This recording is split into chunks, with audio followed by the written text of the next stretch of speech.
आपण भाषणात उल्लेख केला आहे, 2-3 महत्त्वाचे उल्लेख होते. एआयच्या माध्यमातून शेतीच्या संदर्भात काही प्रयोग केले जाणार आहेत, त्या संदर्भातल्या बैठकीचा आपण उल्लेख केला. नेमका काय विषय आहे? सोमवारी सकाळी सन्माननीय राज्याचे उपमुख्यमंत्री अजितदादा पवार यांनी केव्हीकेच्या काही अधिकाऱ्यांबरोबर, त्यांच्या पदाधिकाऱ्यांबरोबर आणि खास करून प्रतापराव पवार आणि राजूदादा पवार यांच्याबरोबर चर्चा करून राज्य शासनाकडे नवीन टेक्निकमध्ये आपल्याला काही करता येतं का हे पाहण्यासंदर्भात सोमवारी सकाळी 9 वाजता मंत्रालयात बैठक लावलेली आहे.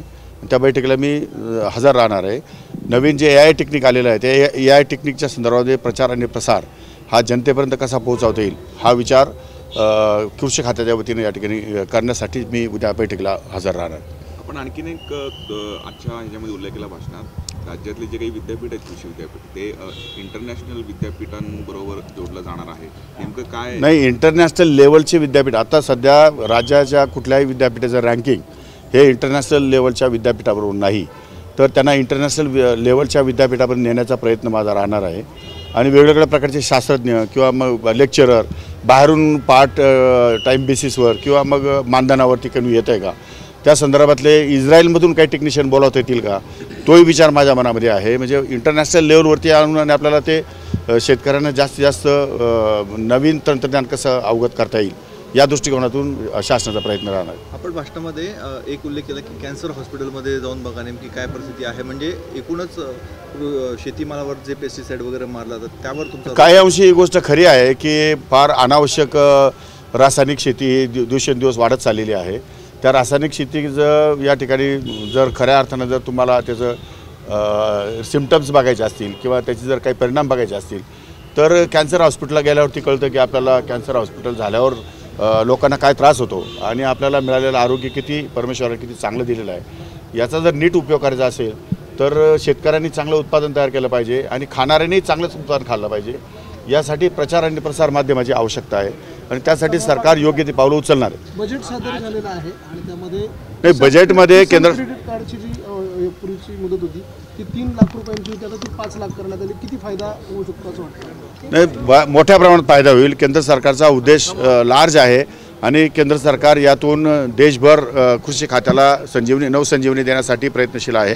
100 जिल्हे केंद्राने या ठिकाणी टार्गेट केलेले आहेत आणि त्या जिल्ह्यामध्ये जे काही जिरायत शेती आहे प्रामुख्याने तिथे तृणधान्य आणि कडधान्य याच्यासाठी क्रॉप पॅटर्नसाठी त्या ठिकाणी प्रोत्साहन देणार आहेत आणि त्यासाठी लागणारं इन्फ्रास्ट्रक्चर हे केंद्र सरकार या ठिकाणी पुरवणार आहे. त्या 100 जिल्ह्यांमध्ये महाराष्ट्रातल्या जास्तीत जास्त ते मी अजून माहिती घेतली नाही, पण महाराष्ट्रातले जास्तीत जास्त जिल्हे त्या देतील. कारण नाही म्हटलं तरी महाराष्ट्र फक्त 27% बागायती आहे आणि इतर भाग हा जिरायती आहे. म्हणजे 70% आसपास जिरायती परिसर आहे. त्यामुळे जास्तीत जास्त जिल्ह्यांचा समावेश कसा होईल त्या दृष्टिकोनातून मी प्रयत्नशील राहणार. 6 वर्षात तूर असेल, उडीद असेल, या सगळ्या ज्या तूरडाळी आहेत त्यांच्यासाठी नाही, आता तुरीचे नवीन वाहन आलेले आहेत, नाही असं नाही, पण त्यामध्ये आणखी काही बदल करता येतो का ते सुद्धा विद्यापीठाला पाहायला सांगणार आहेत. एकूणच या बजेटविषयी आपली काय प्रतिक्रिया आहे? बजेट कसं? बजेट अतिशय सकारात्मक आहे, पॉझिटिव्ह आहे आणि या भारताला खऱ्या अर्थानं 22व्या शतकाकडे घेऊन जाणारं बजेट आहे. मला असं वाटतं की पंतप्रधान नरेंद्रजी मोदी यांच्या नेतृत्वाखाली निश्चितपणे सामान्य माणसाचं जीवन सुखकर होईल असा मला या ठिकाणी विश्वास आहे. शेतकऱ्यांना बजेटकडून अपेक्षा होती की बँकांचं जे कर्ज आहे, व्याजदर आहे ते कमी केले जावेत, सोबतच जे खतं आहेत, रासायनिक बी बियाणं आहेत त्याच्यावर कुठेतरी अनुदानात वाढ केली जावी अशा पद्धतीची शेतकऱ्यांची मागणी. तशा पद्धतीचं सुटसुटीतपणा आणावं लागणार आहे राज्य सरकार आणि केंद्र सरकार दोघांनाही. व्याजाचा दर हा कमी झाला पाहिजे ती माफक अपेक्षा आहे शेतकऱ्यांची.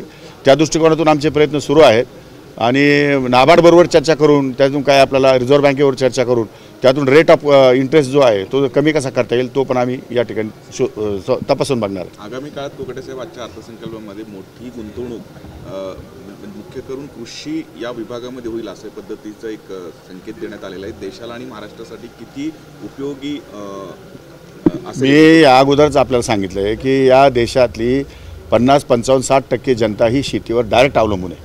त्यामुळे सर्वात जास्त काम जे करायचं असेल तुम्हाला शेती क्षेत्रातच करावं लागणार आहे. आणि उर्वरित जी जनता आहे 50-55% उर्वरित जनता ही खाद्याशीच निगडीत असल्यामुळे शेवटी चांगल्या प्रकारचं उत्पादन, चांगल्या प्रकारचं खाद्य निर्माण करणं ही जशी शेतकऱ्याची जबाबदारी आहे तसंच चांगलं खाद्य खाणं ही पण खाणारी जबाबदारी आहे. त्यामुळे 100% लोक हे या शेती या विषयाशी निगडीत आहेत असं म्हटलं तरी वावगं ठरणार नाही. आपण आपल्या भाषणामध्ये विद्यापीठांच्या एआयच्या याच्याबाबत बोललात, मात्र गेल्या काही वर्षांपासून विद्यापीठांमध्ये नवीन संशोधनं जी आहे ती झाली नाही अशा प्रकारची तक्रार आहे. नाही, काही अंशी विद्यापीठामध्ये संशोधनं झाली आहेत, त्याचा वेग फार कमी आहे, त्याचं स्पीड फार कमी आहे.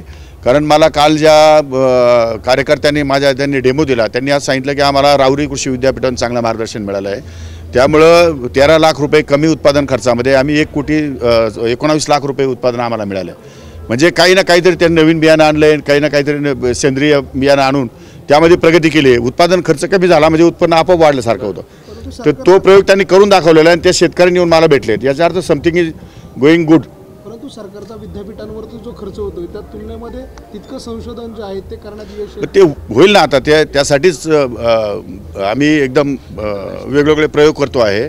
त्यासाठीच आमचं काम सुरू आहे राज्य सरकारचं, की विद्यापीठांना जास्तीत जास्त कसं रन करायचं आणि नवीन प्रकारचे वाण कसे आणायचे यासाठी शासन प्रयत्नशील आहे. साहेब, नाशिक जिल्हा बँक वाचवण्यासाठी अजितदादांसोबत तुमची बैठक झाली 2 दिवसांपूर्वी, काय प्रयत्न केले जात आहेत? हे बघा, नाशिक जिल्ह्याचे इश्यूज वेगवेगळे आहेत, ते दादांसमोर आम्ही मांडले. दादांनी अतिशय कठोर शब्दामध्ये अधिकाऱ्यांना पण सांगितलं, संचालकांना सांगितलं आणि जे दोषी असतील त्यांच्यावर कारवाई करा. परंतु जे शेतकरी रिअल आहेत, लिगल आहेत, अशा लोकांना कर्जपुरवठा झाला पाहिजे. म्हणून जवळपास 600-700 कोटी रुपयाचे पॅकेज टप्प्याटप्प्याने जिल्हा बँकेला देण्याचं दादांनी मान्य केलेलं आहे. त्या संदर्भात आणखी 2-3 अधिकारी बसवणार आहे. शिवाय हे जे आत्ताचं जे तुमचं आता जे आपण वसुली करतो त्या वसुलीमध्ये पण आपल्याला काही रिलीफ देता येतो का? आणि ज्यांच्या ठेवी आहेत त्या ठेवीदारांना पण त्यातून आपल्याला काही टाईप करता येईल का? किंवा ज्यांना ठेवी आपल्याला कर्जामध्ये वर्ग करायचे आहेत. आता सध्या काय, आता ठेवीदार कर्जामध्ये वर्ग करायला तयार आहेत, पण बँक प्रशासन घ्यायला तयार नाही. त्यामुळे जे ठेवीदार तयार असतील त्यांना काही टक्के व्याजदर कमी करून आणि त्यांचा या ठिकाणी कर्जामध्ये समावेश करण्याचा विचार आहे. बँकेला सुस्थितीत आणण्याचा प्रयत्न जरी चांगला असला तरी जे बडे थकबाकीदार, ज्यामध्ये राजकारणी लोक जास्त आहे, आमदार आहेत, खासदार आहेत, ते मोठ्या प्रमाणात थकबाकीदार आहे, मग त्यांच्यावर कारवाई खरं सांगू तुम्हाला, याच्यामध्ये फक्त प्रसिद्धीमध्ये तुम्ही उगीच त्या राजकीय लोकांचं नाव घेत आहेत. एकाही राजकीय नेत्याकडे 1 रुपयासुद्धा येणं नाही. सर्वच राजकीय नेत्यांनी पैसे भरून टाकलेले आहेत. 1-2 किरकोळ संस्था वगळता यामध्ये कोणाचाही तसा अर्थार्थी संबंध नाही. दुर्दैवानं काही ठिकाणी जास्त कर्ज वाटप झालेलं आहे आणि ते कर्ज वसूल होत नाही. हा मोठा प्रॉब्लेम आहे. कर्ज वसुली या ठिकाणी शेतकरी तयार नाही आणि कुठेतरी कधीतरी आपण म्हणतो की शेतकरी कर्ज माफ होणार आहे म्हणून लोक पैसे भरत नाही. तो एक चुकीचा पांडा या ठिकाणी पडत चाललेला आहे. त्यामुळे कर्जवसुली झाली तर हा सगळा प्रश्न कायमचा मिटणार आहे. त्यामुळे कर्जवसुली होत नाही, मग त्याच्यावर काही पर्याय शोधून आणि येणाऱ्या भविष्यकाळामध्ये बँक कशी सुस्थितीत आणता येईल तो विचार आम्ही करतोय. आज आपण सगळ्या राजकीय क्षेत्रातल्या लोकांनी आपल्याला शुभेच्छा दिल्या, मात्र भुजबळ साहेब नाशिकमध्ये होते. आपण मगाशी म्हटलात की सगळ्या आमदारांमध्ये भुजबळ आणि मी एकच आहेत, आम्ही एकाच पक्षात आहोत. त्यामुळे सगळे राजकीय पक्ष म्हणजे भुजबळांसह एकत्र आहेत आम्ही. ते आले नाहीत कार्यक्रमाला असं? ठीक आहे, ते काही त्यांच्या कामामुळे नसतील, नियोजित कामामुळे येऊ शकले नसतील. परंतु राष्ट्रवादी काँग्रेस, मी आहे म्हणजे राष्ट्रवादी काँग्रेस आहे, बाकी राष्ट्रवादी काँग्रेसचे अध्यक्ष पण होते सगळे. त्यामुळे असं काही समजण्याचं कारण नाही की आमच्यामध्ये मतभेद 2 गट पडलेले आहेत, असं काही नाही आहे.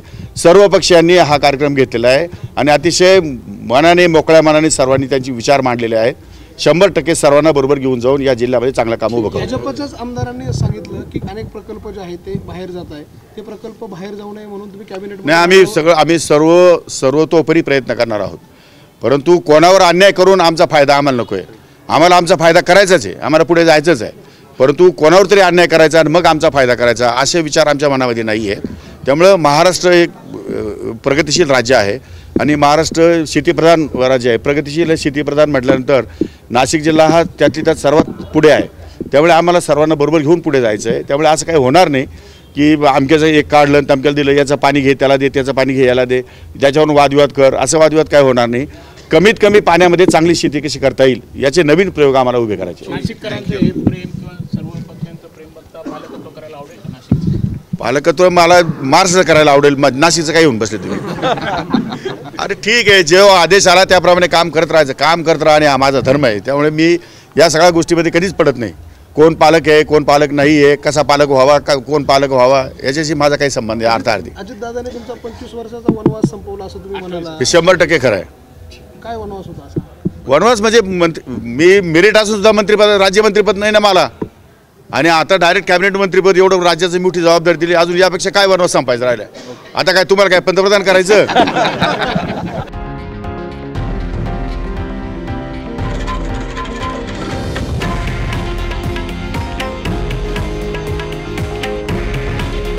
हे आहे देशातील नंबर 1 न्यूज नेटवर्क आणि आपण पाहत आहात TV9 मराठी. काळजी तुमची, हित महाराष्ट्राचं.